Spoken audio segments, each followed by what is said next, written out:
This is the Detroit Sports Podcast Network.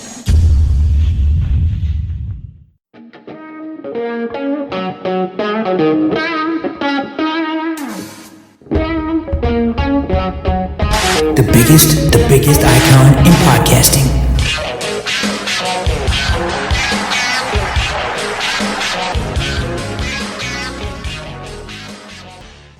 Welcome in, everybody, to this week's episode of the DocNJock Wrestling Podcast. I'm your host, Adam the Jock Strozinski. On today's show, was there a pay-per-view? Was there some CM Punk fallout? I've got the lowdown on all of it, and it's a bunch. It's taken me a couple of days to compile everything that took place at All In, as well as we've got a little bit of some talent possibly being with WWE, maybe not being with WWE. We're going to take a look at all of it because there's a lot to break down. We are jumping in with AEW's All In. We're going to go through those results. We've got to take a look at what's going to happen with All Out this weekend, as well as we've got Payback taking place with WWE. We've got all those predictions. We've got the news and notes. We've got the one. We've got the only. The Doc, John Macaroon. What's up, cuz? Excited, man. A lot of good shit that went down in wrestling. I know the news wasn't so great in regards to Terry Funk and Bray Wyatt, but look, in the end, I thought WWE did a great job in regards to handling it. It was a tough situation, and now they got to move forward with some unfortunate news hanging over their head as they go into Payback. But I thought AEW delivered on the Wembley show. I went into a little bit skeptical, thinking that, well, how are they going to handle a WrestleMania-type show? Now, I do kind of agree that it wasn't filled with like memorable in-ring stuff that you're going to be like, oh my God, do you remember the flying thing through the table like maybe Logan Paul did at SummerSlam? But in the end, I thought they delivered in regards to the spectacle, interacting with the crowd. All the entrances delivered. I thought that you had enough title changes and enough to give the crowd moments to pop. So I thought it was good, but I thought it could have been a little bit better. So I think that's kind of where I want to start with this, because I think AEW is playing a bit of a dangerous game here. You're running back-to-back pay-per-views. So you have this one pay-per-view that did a crazy number, best number ever in wrestling, over in London at Wembley Stadium. And it kind of felt like a lot of the matches and a lot of this card was rushed. It didn't really have enough time to breathe, didn't really have enough time to build. You're now following that up with your WrestleMania. All Out is your WrestleMania. This is like supposed to be the event that puts you on the map. And you have basically a week to build to it. And it just, to me, when you look at the build for All In and then you look at the build for All Out, it just doesn't resonate. It just doesn't connect. Like, I wanted to see All In, but I wasn't urged to see All In. I want to see All Out, but I'm not urged to see All Out. To me, it's like, if I see it, I see it. If I don't see it, I don't see it. You know what I'm saying? There's nothing where I'm like, oh my God, I got to put my hard-earned money down and I've got to get this. I think AEW is playing a very dangerous game because they're talking about doing this going forward. This is supposed to be what it is supposed to be from now on. Basically, All Out will be preceded by All In. What are your thoughts on AEW playing what I'm deeming a very dangerous game, one, for pay-per-view dollars, but two, with booking? Because again, I feel like you have two pay-per-views, which you could have crushed and you could have really hit out of the park, that as far as storyline goes and as far as drumming up interest for the pay-per-view, I feel like both are missing and both are lacking. Where do you stand on this? Yeah, I agree. I just think that it's too much because now you look at the all-out card for Chicago, it feels like they're getting gypped based on the grand scale of what you saw at Wembley. I think you're devaluing the Chicago show. It's clear it's not as good of a card, and it's very clear that you realize MJF and Adam Cole get two matches at Wembley, and now they're in a tag match against a winner of a battle royal. It's just not as intriguing to me, and there's no buildup. It's just, here's what we got, and let's do it. Yeah, it really feels like you're charging premium dollars for matches. Like, we're just going to slap a card together, you guys pay us, and you go out and watch. And to me, that just doesn't do it. Generally, when you and I want to sit down, we want to watch a pay-per-view, we want continuation of storylines, we want finality of storylines, we want new storylines starting. We want something to really sink our teeth into, and it's just not being entertained. And look, entertainment is a part of it, but we want more. We want a little bit of depth to what we're getting. And to me, it kind of feels like AEW has sacrificed that with both All In and All Out. I think we branch off and we jump into All In's results. I'm prepared to just kind of go through and read the results. If there's something that stood out to you, if there's something that you really want to get into, please stop me and we can stop and we can have that conversation. But if you're okay with it, I'm just going to kind of go through them. If something hits you and you're like, let's talk about it, just have me slam the brakes on and we'll get into it, okay? You got it. That's the way I want to do it. Exactly. Right. You read my mind, brother. All right, awesome. So we kicked the show off with MJF and Adam Cole.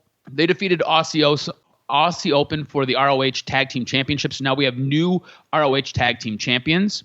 Hook defeats Jack Perry for the FTW Championship. This is where a lot of the CM Punk news will originate from. We'll get to that later on in the show. You will want to stick around for that. After that match, we've got CM Punk defeating Samoa Joe for what is now being deemed the Real World's Championship.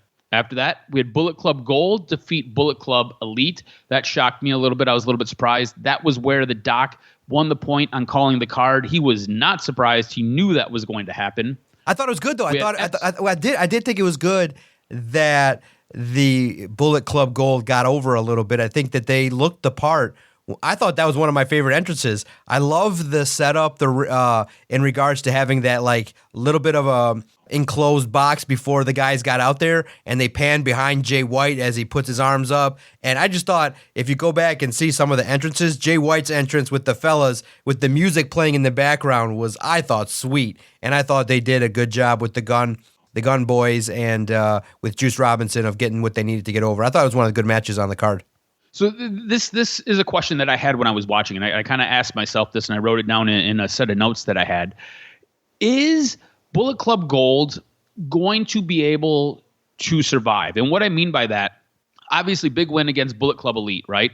But when you look at the roster of the guys that are in that group, it is obviously headlined by Jay White. He is the superstar. But will he be able to give the rub, and will he be able to help get over guys like Juice Robinson? Will he be able to help get over guys like the Ass Boys? Now, look, Ass Boys did a pretty good job of themselves and name for themselves, but I don't think anybody really, really takes them serious, and I don't think anybody really has them anywhere besides lower mid-card. And I think Juice Robinson kind of falls in that same vein. Will Bullet Club Gold be able to get boosted up by a guy like Jay White, having these fantastic matches with these other guys who are incredible, right? Bullet Club Elite, you can go through and it's just stars on stars in that group. They got the win. So you get a little bit of a rub there. They're going to have a match at All Out, and they're going to get a little bit of a rub there. But like long term, are they going to be able to make stars out of this group? Because I really question that. Again, Jay White is a star, but I don't know if I see Juice Robinson on that level, and I'm not sure if I see the Ass Boys. Do you believe that Bullet Club Gold will have some lasting power and be able to turn these guys into household names? By next year's Wembley, Jay White needs to break free from that. No, I don't see it because, no, Jay White is a legit world title contender, and that's where he needs to be with the Will Ospreays and the Jerichos and the MJFs. He needs to be amongst the top of the card. So being in a faction is good to kind of introduce him, maybe as the top heel kind of character. But yeah, he needs his own individual run, no doubt about it. All right. So then after this, we had FTR defeating the Young Bucks. Shocked us both. They still are the AEW World Tag Team Champions. After that, we had Best Friends, Orange Cassidy, Penta, Eddie Kingston. They end up winning the Stadium Stampede match against BCC. After this, we had Saraya defeat Toni Storm, Britt Baker, and Hikaru Shida. It appears as though the Outcasts are breaking apart. You have Toni Storm and Saraya having a lot of miscommunication in this match, and it looks like that group may be imploding. Sting and Darby Allin defeat Swerve Strickland and Christian Cage in the coffin match. Will Ospreay defeated Chris Jericho. The Acclaim are now your new AEW Trios champions as they defeated House of Black. And in the end, MJF defeated Adam Cole to remain AEW World Champion. I thought this was a really good match. I thought they did a lot of really smart things. You had these guys wanting to turn heel on each other. They played into that, but they never really crossed the line. There was the fun back and forth with the chair. In the end, MJF just puts it on his head and lays down on the mat. Adam Cole pops up and kind of looks bewildered. I thought it was really well done. You end up building the storyline with Adam Cole and Roderick Strong, as Roderick Strong interfered in this match, which ends up leading to MJF winning the match. And that was a total accident on Roderick Strong's part. But I thought this was a really good match. What did you think of this match? Because this could have went a lot of different ways. And we are sticking with the best friend angle for MJF and Adam Cole, which I think is smart because it has not run its course yet. I think this got over more than what Tony Khan or anybody else in the back thought it was going to do. And I'm happy that they're sticking with it and allowing this to breathe a little bit more. Yeah, it was a good match. For me, though, it was a little bit too reliant on the crowd. I felt like it was like move, talk to the crowd. Move, talk to the crowd. Move. It was just a little bit too much crowd interaction in what you're trying to do there. I get it. MJF and Adam Cole telling the psychology of their match and it hit the spot with all their high spots and everything that went down. But kind of didn't need the false finish there where they have the typical, we pinned each other, so this match is a draw, because there was going to be no chance in hell that they would have got out of there alive. And I just thought a little bit too much gimmicks, and these two are just good enough to go toe-to-toe, a lot of false finishes, and MJF just needs to win it. I mean, and then in the end, to have MJF and the biggest night of your company beat one of your top guys with a cradle move. Come on, dude. You hate the roll-up. You absolutely hate the roll-up. It's pointless. It devalues the match. It devalues the superstar who can't basically kick his legs out to roll out from a cradle. I mean, no, the finish was poorly produced. The match was good, a little bit excessive on the crowd stuff, but the ending was piss poor. You needed false finishes. You needed to have the crowd invested in Adam Cole potentially winning, and then MJF doing a finishing move 1, 2, 3. That's all you need. I mean, way overthought. I guess the word that people will use for something like that, it was overbooked. Yeah, I get where you're coming from. Again, I'm choosing to look at the fun part of it. I thought some of the interaction with the crowd was good, but I totally get where you end up losing some of that steam. You end up losing some of that momentum that a match will have, and it does kind of take you out of the match a little bit. So I get where you're coming from. In the end, you get the point. You got the Bullet Club Gold knocking off the Golden Elite. So you extend your lead. You now lead me by 2.5. It is 7.5 to 5.5. But we've got 2 pay-per-views this week, so I can make a comeback and tie this whole thing up. And All Out kicks off with Ricky Starks versus Ricky Steamboat in a strap match. Now, this was tweeted by Tony Khan after Dynamite. I'm expecting to – now, we're recording this a little bit early. I'm expecting to see this on Collision on Saturday. So this show will go out on Saturday before Collision airs. I'm expecting to see this challenge get accepted by Ricky Steamboat on Saturday night. Who do you have winning this match? We're obviously trying to build a star here in Ricky Starks. I believe the original thought was Ricky Starks was going to challenge CM Punk for the Real World's Championship. CM Punk is on a little bit of a hiatus, and we'll get to that in the news and notes like I mentioned before. So again, some scrambling to put some cards together. But you got Ricky Starks taking on Ricky Steamboat in a strap match. Who wins this one?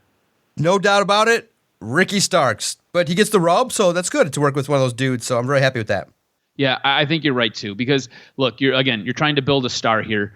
Ricky Stark has the look. He has the charisma. He's able to go out and cut a good promo. I think this is a way you help get him over, taking on a legend in Ricky Steamboat.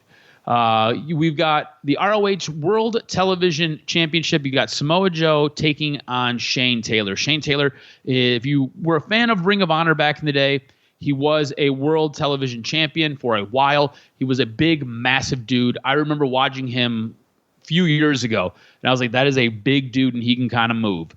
But all that being said, I think Samoa Joe has the name recognition. So I'm going to go Samoa Joe over Shane Taylor in this match. Absolutely. I agree with you 100%. I'm kind of excited to see this match. I think Samoa Joe's on the rise and needs to kind of continue his work with the ROH title. All right, next match we've got a Miro sighting. Miro is going to be taking on Powerhouse Hobbs. I think Miro wins this. There's a reason Miro came back. I don't really know what it was. He chose to be away for a while because he did not like the creative. I think he likes whatever this creative is, whether it's getting Powerhouse Hobbs over or him winning. I'm choosing Miro in this match. How do you see this one playing out? Man, Miro's been the talk of the town, huh, in terms of backstage stuff. But I'm glad to see him get an opportunity. I think Miro's going to win too. All right, we've got the Bullet Club Gold versus the Young Bucks and FTR. We talked about this a little bit ago. Really seems like they're trying to shine up Bullet Club Gold. But again, you've got two of the founders of this company, and you've got the tag team champs siding with each other. How do you see this one playing out? I need a minute here to think about it. What do you think first? And because this one, I literally 50-50.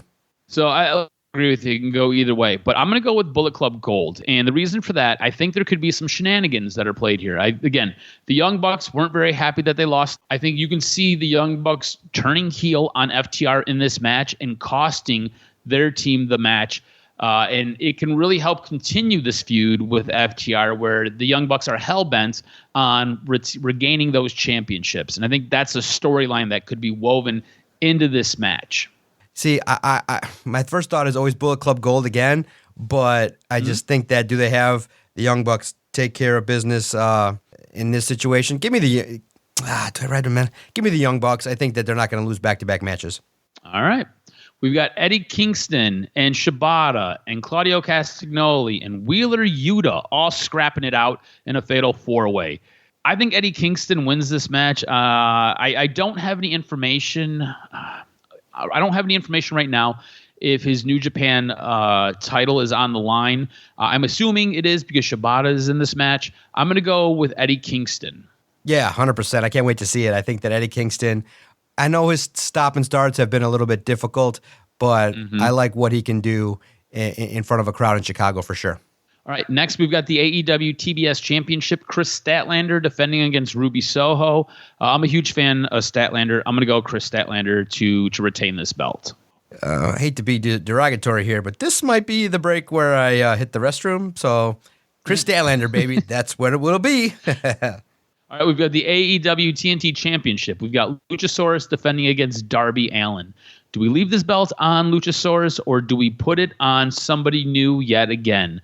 I think Luchasaurus keeps this. I think Christian Cage plays a part in this match, and I think Luchasaurus ends up walking away retaining his belt. Yeah, still too soon, huh? I like what Christian Cage can do. I like what with Luchasaurus, so I think the belt does not change hands. I agree with you. We've got Kenny Omega taking on Takeshi. Who do you have winning this one? Man, Kenny Omega needs to win this one, absolutely. But Takeshita's the bigger star. Does he get the revenge? See, this one's tough too because if Takeshita can be a growing star with the heel, but I think at this point in time, Kenny Omega needs to kind of get his revenge against somebody that took advantage and has now. You got to have a little. If you want this feud to continue, you got to have it a little bit more where Kenny Omega kind of puts a stamp into the feud a little bit. So give me Kenny Omega. Yeah, when I look at this, and if you would have told me we'd have been in this place a year ago, I'd have told you you're crazy. Like, there's no way there's going to be this young Japanese star that's going to feel bigger than Kenny Omega at this exact moment. And Takeshita feels like he's a star. He feels like he is on the verge of breaking through. I think he wins because of. I think he can suffer the loss, and Kenny Omega wins because of that. Again, like you said, storyline purposes, we need to kind of build this out a little bit more. We know at some point Takeshita is going to end up turning on Don Callis, or Don Callis is going to turn on Takeshita. I think Kenny Omega wins this match. I think this feud continues, and I think we build this up down the line, and somewhere else we'll have that break between Don Callis and Takeshita. All right, we've got Ring of Honor World Tag Team Championship. We've got MJF and Adam Cole. They will be defending against Alex Reynolds and John Silver. Alex Reynolds and John Silver end up winning the gauntlet match that they have to win to get inserted into this. Look, I told you before, I love this fun nature between MJF and Adam Cole. It hasn't run out yet, and there's no reason to deviate from it at this moment. I think MJF and Adam Cole win this match. Yeah, no doubt about it. I think that this needs to continue, and we have an opportunity to see. The hug at the end was crazy. in Wembley, where you saw the crowd kind of wondering, is Adam Cole going to turn? What's going to happen? It's too soon, and you need to kind of milk the friendship a little bit more. So when the turn does maybe potentially happen, it has more impact. So it's going to be, I just don't think the pay-per-view is going to be all that great. I mean, you got, some stars basically mourning. You got some stars that are kind of, it did have a feel that, Wembley could have been 2 nights with all the stars that didn't get on the show. But I just think that maybe AEW just needs to take 1 extra week. Just say 1 extra week to tell over 4 shows what these matches can mean. So I just think that if they do continue in the future, I think they need to have the extra week in between Wembley and All Out. Yeah, I agree with you. To me, it just kind of feels a little bit rushed and incomplete. We do have our main event, or what I believe is going to be our main event, the AEW International Championship. You've got Orange Cassidy defending against Jon Moxley. Orange Cassidy cut a promo. It was a long one. He spoke. It was good. It was entertaining. I'm not sure what we do here. I'm not sure how this goes, because Orange Cassidy has been defending for a long, long time. You could take the belt off of him and Jon Moxley could hold it, and I don't think you're going to have a letdown. I think Orange Cassidy has really helped elevate this belt, and I think this might be his biggest foe yet. He's been playing into this thing where he's hurt, he's beat up, he's tired, he's kind of gone through it all, and now he's just kind of lugging this championship around, trying to hoist it up and elevate it to keep it relevant. And it seems like it's wearing on him a little bit. Does it wear enough to where Jon Moxley can get the win? I think Orange Cassidy gets the win. I think this helps build him up even more. You could take the belt off of him if you wanted to on Wednesday or on Saturday, or you can take it off in a month. But I think for right now, he needs to win this match. 1, it helps elevate him as a star. 2, it helps elevate this belt. How do you see the main event playing out? Ooh, yeah. It's a lot of stuff going on, huh? A lot of things going on in regards to Moxley and everything like that. First of all, let's backtrack a little bit. Did you like when Moxley had against Penta, I think, all those things popping out of his head? Because a lot of people looked at that as kind of corny and in a way kind of devaluing hardcore matches.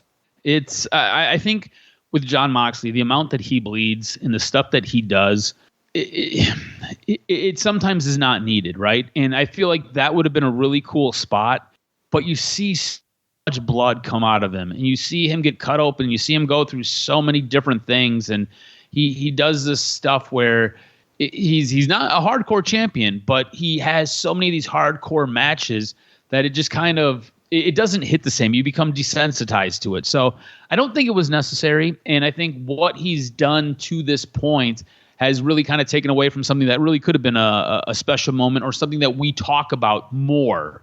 And it's just because it happens so much. We see so much on TV on Wednesdays. We see so much on Saturdays. We just see so much blood with Jon Moxley that at this point, it's just kind of like, oh, he's bleeding again. Okay, cool. I mean, in this match, I'm expecting him to bleed, and there probably is no reason for him to bleed, but I'm assuming he's going to bleed probably 10 minutes into the match. Yeah, right. So I just don't think it's necessary. Yeah, so for me, it's close, but Orange Cassidy's the man. He's got to be on the rise still, so I think it's going to be Orange Cassidy. It's going to be hellacious, but Cassidy needs to win it. Yep, I feel the same way. It should be a good show. Really and truly, the only place where you and I differ is with, again, Bullet Club Gold. Maybe I learned my lesson from last week. I have Bullet Club Gold winning. You've got the Young Bucks and FTR winning. Other than that, me and you seem to be in lockstep here, so it'll all come down to that match. Before this kicks off, though, we do have another pay-per-view taking place on Saturday. Crazy. And that is WWE Payback. We're going to kick this show off with LA Knight versus The Miz. I thought The Miz on Monday came out and cut a fantastic lookalike promo on LA Knight. I thought he did a great job. I don't think he necessarily gets the credit he deserves for the depth that he can go. This is a guy who has imitated The Rock, a guy who has imitated John Cena, and now a guy who has imitated LA Knight, and I think he's done a pretty damn good job imitating all of those guys. That being said, you got a star on your hands. You got a guy who is so white hot. I'm going LA Knight for the win over The Miz. How do you see this one playing out? No doubt about it, LA Knight. It's going to be fun. I thought that The Miz did a good job this week with the antics and the promo and the way in which he imitated LA Knight. But LA Knight's to the moon, baby, and he's got to win this. All right. After that, we've got Rey Mysterio defending his WWE United States title against Austin Theory. I think there's a reason they put this belt on Rey Mysterio. I think they want an international champion for the United States Championship title. I've got Rey Mysterio retaining over Austin Theory. I think soon Austin Theory gets into a different program, and I think he doesn't have to worry about carrying around that United States title anymore. Yeah, no doubt about it. I think that Rey Mysterio is doing a great job. He needs to keep the belt a little bit more. Austin Theory, look, I think you can transition him into something a lot bigger. Hopefully Creative does some good work with him, but I think that I think the belt stays with Rey Mysterio. 619, baby, with the crowd cheering. All right, and one of the easiest matches to pick, and I'm going to pick for both of us unless you tell me otherwise. I've got Becky Lynch beating Trish Stratus in a steel cage match. I don't know where Becky Lynch goes from here, but I think this has obviously ran its course. I think something else. Becky Lynch needs to go on to something else. This is the blow off. I think the face wins this match. Becky Lynch comes out the victor. I do believe that there will try to be some shenanigans from Zoe Stark. But all that being said, I think Becky still rises above. Are you in lockstep with me? I'm in lockstep. It's going to be fun. Hopefully, many people have been talking about, has this feud gone on too long? Even Trish maybe is thinking that. People are kind of disappointed with the way this feud has kind of shaken out and not delivered. Whatever, this needs to be the culmination of whatever this feud is, and it just needs to kind of culminate with some memories so that we can move on and Becky Lynch can get back to having some quality matches and some quality creative work done, because for whatever reason, the matches and the interactions with Trish just hasn't really landed. All right, our next match, we've got Kevin Owens and Zayn defending their tag team titles against the Judgment Days, Finn Balor and Damian Priest, in a Steel City street fight. This could be the match that completely breaks up this part of the Judgment Day. This could be the area where Damian Priest leaves the group, because I believe he'll be the one that ends up leaving. I don't see them winning the titles here. I think Kevin and Sammy win. I do see JD McDonough possibly getting involved in this, and maybe that's the reason for Damian Priest leaving the group or being fed up enough with Finn Balor that he leaves the group. But I've got Kevin Owens and I've got Sami Zayn winning this match. Yeah, I agree. I think that in the way in which the last couple weeks have gone, Sami Zayn's frustrated. Now he's got to get his revenge, and I think that Sami Zayn's going to have a quality performance. And the work that he's done now, kind of got to get back with Kevin Owens and get those tag belts relevant again. And I do think that Sami Zayn is somebody that, when you see the feuds that he does get into, they always deliver. So Sami Zayn, baby. All right, we've got Rhea Ripley defending her championship against Queen of all back and lat spreads, Raquel Rodriguez. Again, this is for the women's world title. Who wins this? Oh man, the women's world. Look, this title. has been like a C- build, and there's nothing interesting about this. And really, it's because there's nothing interesting about Raquel Rodriguez. I think Rhea Ripley forces you to stop whatever you're doing every time she's on television. She is interesting alone, but I don't think she's done a great job building this match. Raquel Rodriguez is not interesting at all. I don't like her gimmick. I can't stand listening to her cut promos. It just doesn't work. This is a frustrating match. And Rhea Ripley's reign as champion has been incredibly frustrating because she's had nobody legit to challenge her. She's not been in one legit storyline that they've really developed out for her. It's just kind of been, I beat up Natalya. I beat up Raquel. I beat up Natalya. I beat Raquel. I'll beat up somebody else. Liv Morgan. I'll beat up whomever. And this has just kind of been what it is. It's just rinse and repeat. It's the same thing. I don't know what they're doing with her. I don't know what's going on, but Rhea has potential to be fantastic. The creative has sucked. And I don't look. I'll just tell you where I'm going. I'm going Rhea, just because again I don't find Raquel believable, nor do I find her entertaining, and it doesn't make sense to take the belt off of Rhea. You just got to give her better creative. Yeah, it's too soon. It'll be a good match, but you just got to get the rub from Rhea to Raquel to continue her singles push. So yeah, it's gonna be Rhea Ripley, but I paused because I think that I could believe Raquel winning it as Rhea refocuses on kind of putting together the putting back together the Judgment Day as they've been splintered, but I just don't see it yet. Rhea's the dominant champion, and Raquel's not there yet. Yeah, and honestly, at this point, it does kind of feel like Rhea is the leader of that group. Like, that was supposed to be Finn's group. Finn was supposed to be the leader of it after they knocked Edge out. And really and truly, it kind of feels like there was a passing of the torch where Rhea is now the leader of that group. So, look, I like where your head's at as far as Raquel possibly being able to use that to her advantage if that group splits up on this pay-per-view. But that being said, I think Rhea's the most believable champ you got right now on Raw. The women's division is very lackluster. I'm so over whatever this is, and I really wish they would give her something better. All right, you could make a lot of noise here. Not you specifically, but you as in WWE could make a lot of noise here. Seth Rollins taking on Nakamura. Do we have a passing of the guard here? Does Nakamura knock off Seth freaking Rollins for the World Heavyweight title? Obviously, and there's been a lot of reports on this, Seth working injured. It's been referenced in this. Now, the injury that is being referenced as far as his back goes, I can't confirm that. I just know that Seth is working injured. That is all that's kind of come out. Nobody has really delved into what those injuries are. He's just banged up. Could it be a spinal fracture? Possibly. Nakamura talked about it. I don't have any confirmation on that, so I'm not willing to go on record and say that's what the deal is. But I do know that Seth is working banged up. Seth, I believe, needs some time away. Is this a way to really help elevate Nakamura? Because I could make the argument in the last couple of weeks, this is the most interesting Nakamura has been since he was in NXT. This is the most interesting Nakamura has been since his first month when he got called up to the main roster. This is the most interesting Nakamura has been since he's left New Japan.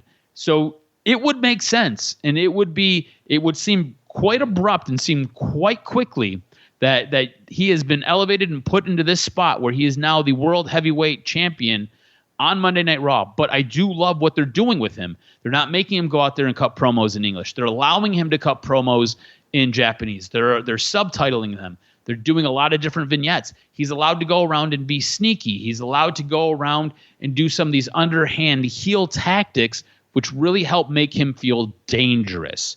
That being said, it's Seth Rollins. When in doubt, they always put a title on Rollins, and Rollins carries the company. And right now, it feels like the company needs a little bit of carrying. How do you see this playing out? Does Seth retain, or do we have a new champion in Shinsuke Nakamura?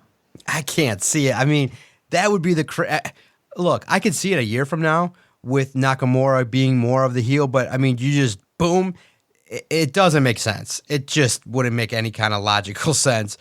Seth needs to pass the torch to someone bigger. Nakamura obviously is a big name star, doesn't need the belt. I think he needs to continue. Look, I think it's a classic, easily produced situation. Good match, back and forth. Seth Rollins gets a surprise win in a way, or whatever he does. He's celebrating really well. Boom. Nakamura does more work with his back and does a heel thing after the match is done. You need to establish Nakamura as a deadly heel a lot more before you give him a world title. Could this be the beginning of something with Nakamura kind of inserting himself into Seth Rollins' life in the foreseeable future? I think it'd be great, but no way is he ready to win a title. It's just, I would be probably biggest shock of the year if Nakamura wins it. So I don't think it'll be the biggest shock of the year. That being said, I'm still going with Seth Rollins myself. Actually, look, we've picked alike on everything. You have to, because and if I have any hope of catching you this week, I need to go different. So I can either hurt myself or I can help myself here. I'm gonna go Nakamura for the surprise. Okay. Look, I think deep down Seth retains this, but I think you could do a really interesting angle with Nakamura winning this championship. I think you could do something real special with him. You said it would be the surprise of the world. It almost feel like it's ending. I don't think so. I think they've done a good enough job building him up, and he feels dangerous enough. And I think he's done a good enough storytelling this issue that Seth Rollins is having. And again, I feel like this is a way to write him off TV if Nakamura really damages him. Again, this is the only one where we're picking different on this pay-per-view. We see everything in lockstep, and really in my heart of hearts, I feel like Seth Rollins will probably win this match. I'm just doing this going for the point. So I'm going to go Nakamura while you go Seth Rollins. So should be a very interesting weekend. Lots and lots of wrestling. Are you ready for some news and notes? Yes, but real fast, before I get to the best wrestling news around town, if Nakamura wins it, do you think he gets help from anybody? Does he add somebody to a faction? Like, is there anybody that could come down to the ring and be somebody that I think it would be, if they do it, they need to have somebody come down and really be part of a group with Nakamura, because to beat him clean would be crazy. Is there anybody that is crazy and wild enough on Raw that if they joined Nakamura would be pretty sweet? I mean, I can't think of anybody off the top of my head, but I think that if they do it, you got to have somebody with them. I could see this playing out that way if Finn Balor was not so involved in what he's involved in. Right. So I could see Finn playing a part in it. But if you were looking to maybe help elevate somebody or get somebody over, I think this is going to sound funny, right? But he's been used as a comedy act. But really and truly, when you look at his work, he's a really good wrestler. And he could do a lot. He's got a lot of depth, but he's usually put in a comedic role, and he was stuck forever in that 24/7 title circuit. I think Akira Tozawa, if you were to heal him up, he could side with Nakamura. There you go. And I think that would be a great way to help elevate him. And again, he's very good in the ring. Yes. So solid. I could see that. Or maybe not now, but down the road. There you go. Yeah. All right, hit me with this week's professional wrestling news and notes. What made your list? So there's been a lot of CM Punk. It's been like every day since Sunday afternoon. It's been nothing but CM Punk stuff. So be prepared, because this is majority all CM Punk related. AEW can't go a few weeks without big drama. Mind you, it's almost a year to the date that we had Brawl Out at All Out, and now at All In, we've got Brawl In. It's insane the way CM Punk just stirs up shit and can't get along with anybody. Anyways, during the historic pay-per-view event All In London, England this past weekend, word quickly spread about a backstage incident. Because of it, it's believed that 2 AEW stars are now suspended because of that altercation. At All In, Jack Perry had a match against Hook. During the match, Perry slammed Hook onto a car window before looking in the camera and saying, "Real glass, go cry me a river." It's believed that this was directed at CM Punk, as the two had issues from a situation weeks where Perry wanted to use real glass for a segment that required glass to be smashed, and Punk advised him not to do so, saying, "We don't do that on Saturdays," implying Collision. "If you want to do that, stay on Wednesdays," referring to Dynamite. Perry was looking to basically be written off TV. He had a trip booked to Hawaii. It was approved, and he had gotten confirmation from the higher-ups that this was okay. Shows up to redo this angle on Collision, because they told him to record it on Collision, and CM Punk got involved and basically said, "You can't do that." So now after the match, after Perry's match, CM Punk and Samoa Joe were set up. Perry and Punk reportedly came across each other backstage before Punk made his entrance. Now, what happens next really depends on who you listen to, because there's been a lot of back and forth and a he said, she said. So with all that said, Fightful Select is reporting at least one side of the story is that Perry approached Punk backstage, stepped in his face and bumped into him, but then got choked by Punk. PW Insider is also reporting that a version of the story is prevailing, one that has been most shared despite some claims that Punk actually punched Perry. So while he had him in the chokehold, it is stated that CM Punk started to punch Jungle Boy Jack Perry. Now, there are other people, however, that are adamant that there were no punches thrown, despite what's being said. House of Wrestling, who is basically the guy that CM Punk goes to leak a lot of things.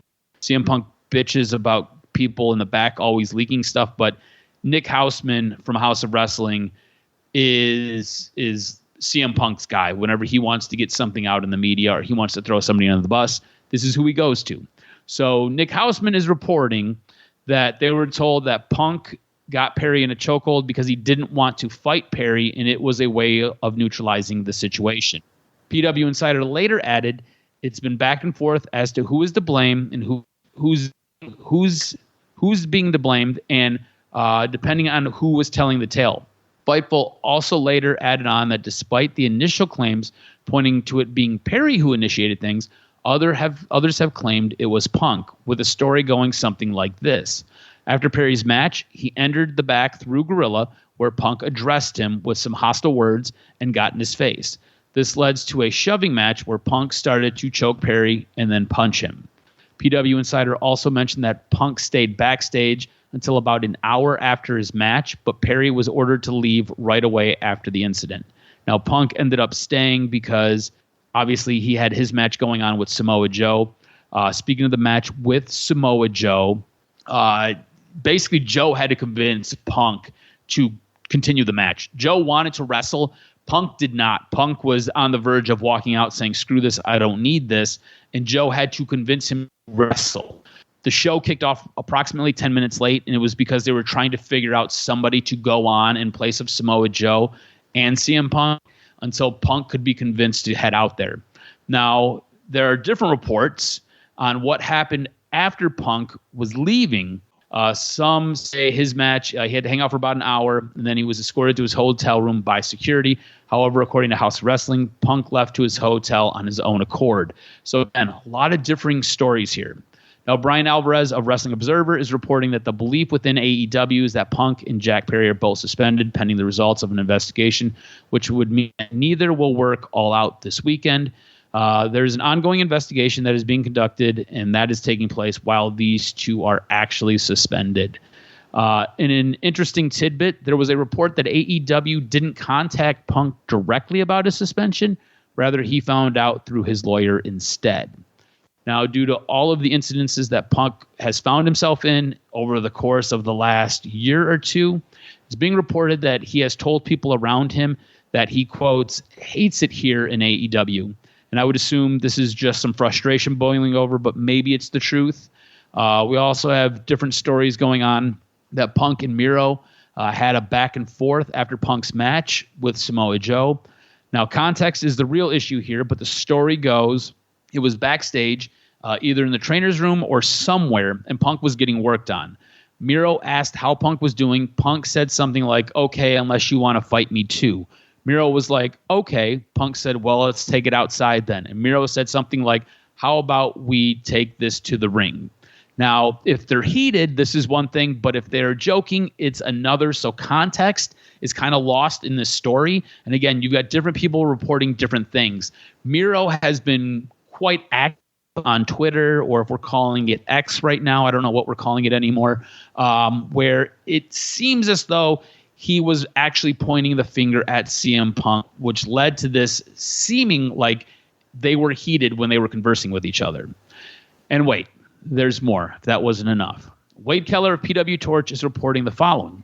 Punk confronted Tony Khan in his locker room in what has been characterized as a heated and intense manner, and at one point, according to 3 sources who have heard about the situation, told Khan he quit and chewed out Khan with harsh phrasing. It's also noted that the relationship between Punk and Khan might be getting to the point where it's beyond repair. House of Wrestling also added that they've heard Punk say he felt like he was working in a zoo, but there are also other interpretations of what was exchanged. PW Torch's sources say that the Khan incident happened before the Perry altercation. With the Perry altercation, this happened right in front of Tony Khan, according to Brian Alvarez, where monitors fell on Tony Khan. That's how close he was. So he was there. He witnessed it. It sounds like the Khan incident was likely prompted by Perry's comments about using real glass during the match. So that would mean that Perry his mid-match comments led to the Khan incident, and then the Perry altercation happened after the Khan incident when Punk was already worked up. Hopefully you followed all that. Punk and Perry are both suspended by AEW, like we had said before, most likely meaning Punk is missing out on his hometown of Chicago for obviously Miss Dynamite. It's going to miss Collision, and now he's going to miss All Out. So a lot going on with CM Punk. Again, not even a year later, finds himself in another situation where he gets into a fight with somebody else backstage. So we'll have to see what happens. It does sound like his relationship with Tony Khan is on very, very thin ice. And it just might not be worth the headache. I mean, CM Punk, as much as people love him, he just seems like wherever he goes, he burns bridges and just pisses people off. Let's jump to WWE real quick. Two former WWE talents may have been with the company for months now. Akam and Razor, the authors of Pain, are believed to have been signed with WWE since 2022. Fightful Select reported that WWE had interest in bringing the pair back months ago, but may have been with the company already. In an updated story, sources told Fightful months after the original report that AOP have been under contract with WWE since 2022. Although Fightful hasn't been able to confirm if this is the case or not. Specifically, Fightful were told that it was before Vince McMahon came back because that put a halt on all signings besides new recruits. AOP were listed on an internal travel list back in May. Now, the pair have not wrestled a match at all since their 2020 WWE release.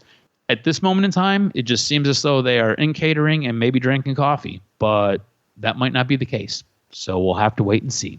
And that's going to do it for this week's Wrestling News and Notes. Hope everybody enjoys these pay-per-views. Lots and lots and lots of wrestling this weekend. Ooh, can't wait for next week to recap it all. Recapping Payback, recapping All Out, and the week that was in the world of wrestling. It was good times, man.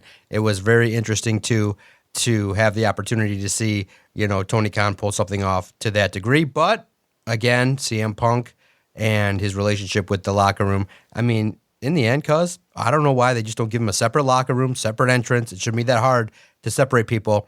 He walks in, he's separated from everybody, and he walks out. We make our money. Instead, the company is talking about CM Punk after a quality pay-per-view. Interesting, and that's the way it is. Make sure you follow Adam on Twitter at AdamRSJLZ. Follow the network at Detroit Podcast. If you've agreed or disagreed with anything that you've heard, hit us up. Let us know. We always enjoy the banter, and make sure that everywhere you listen to your favorite audio content, just type in Detroit Sports Podcast, and our content will find you. Can't wait for next week. Can't wait for this weekend to watch all of this wrestling and then break it all down next week on the latest and greatest edition of the DocNJock Wrestling Podcast.